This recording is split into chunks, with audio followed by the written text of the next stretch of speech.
Goob rubbed his eyes. Another level completed. His fingers ached. He grinned. Summer break was for gaming, no classes, no homework, just glorious, uninterrupted screen time. He cracked his knuckles and grabbed his controller.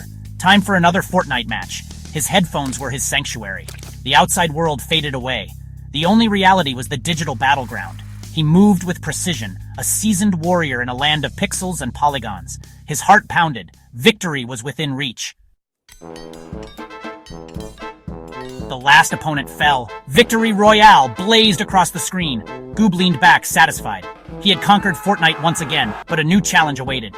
He had pre-ordered the latest horror game, Outlast Trials. Time to test his courage. The game was terrifying. Goob jumped at every shadow, every creak. He navigated through darkened corridors, his heart pounding in his chest, but he persevered. He outsmarted the enemies. He solved the puzzles. Finally, he escaped the nightmare.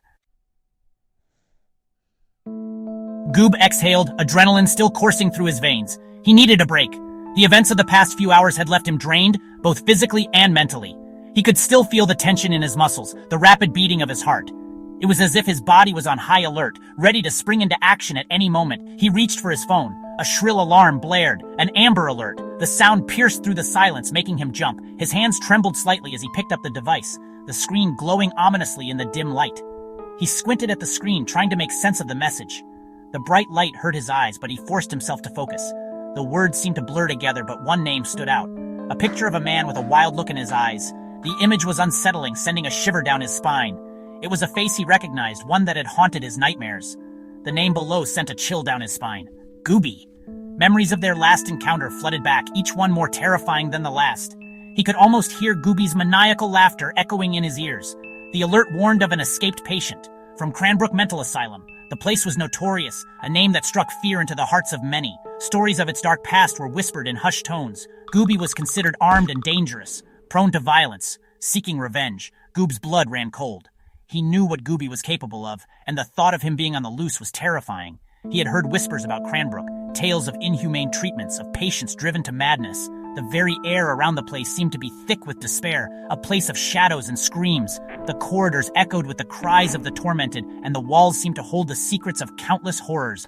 Goob felt a deep sense of dread settle over him. Section 4. Hunted. Goob's gaze darted to his front door. Was it locked? He scrambled to double-check. Every creak in the house sounded amplified, ominous. His pulse quickened. He needed a hiding place. Somewhere dark, somewhere safe. The closet. He squeezed behind a rack of clothes, his heart hammering in his chest. His phone slipped from his grasp, landing on the floor with a soft thud. He held his breath. Silence. He was alone. Or was he? Section 5. Close call. A loud thump echoed from downstairs, reverberating through the silent house. The noise was sudden and jarring, breaking the stillness of the night. Goob froze, his body rigid with terror. His heart pounded in his chest, each beat echoing in his ears. He felt a cold sweat break out on his forehead. Footsteps, heavy and deliberate. They were getting closer. Each step seemed to resonate with a menacing intent, sending shivers down his spine. He peeked through a crack in the closet door, his breath shallow and quick. The darkness outside seemed to press in on him, making it hard to see. A shadow moved across the hallway wall, its form indistinct and eerie. It seemed to glide rather than walk, adding to the sense of dread. Gooby? He held his breath as the footsteps moved closer, then stopped right outside his door. The doorknob rattled, the sound sharp and terrifying in the silence. Goob squeezed his eyes shut, trying to will himself invisible. His mind raced with fear and confusion. He could hear his own terrified breathing, each exhale a reminder of his vulnerability. The air felt thick and oppressive, but the door didn't open. The footsteps moved on, fading into the distance. Relief washed over him, but the fear lingered, leaving him shaken and exhausted. 7, 6, 5, 4, 3, 2, 1. Section 6. Justice prevails. Goob waited until dawn, paralyzed by fear. The night had been long and filled with terror, every creak and groan of the house amplifying his anxiety. He could barely breathe, his heart pounding in his chest like a drum. The shadows seemed to move, playing tricks on his mind, making him jump at every flicker of light. Finally, he crept out of the closet, his body trembling. Each step felt like a monumental effort, his legs weak from hours of crouching in fear.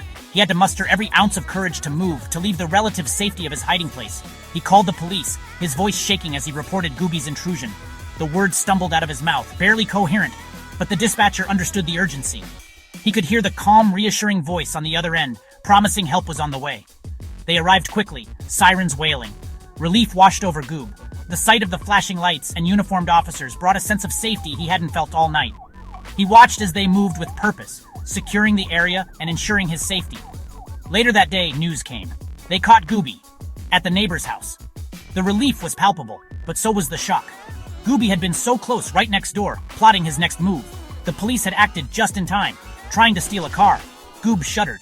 The thought of what could have happened if Gooby had succeeded sent chills down his spine. He couldn't shake the image of Gooby's desperate actions, the lengths he was willing to go. He was safe, for now. But he knew, the experience had changed him. He would always be looking over his shoulder, always be a little more cautious. The sense of security he once had was shattered. He would never look at an Amber Alert the same way again. Each notification would bring back memories of that night, a reminder of how quickly things could go wrong. It was a sobering realization. Summer break had taken a dark turn. What was supposed to be a time of relaxation and fun had become a nightmare. The carefree days of summer were now tainted with fear and uncertainty, a turn he wouldn't soon forget. The events of that night would stay with him, a constant reminder of the fragility of safety and the ever-present shadow of danger.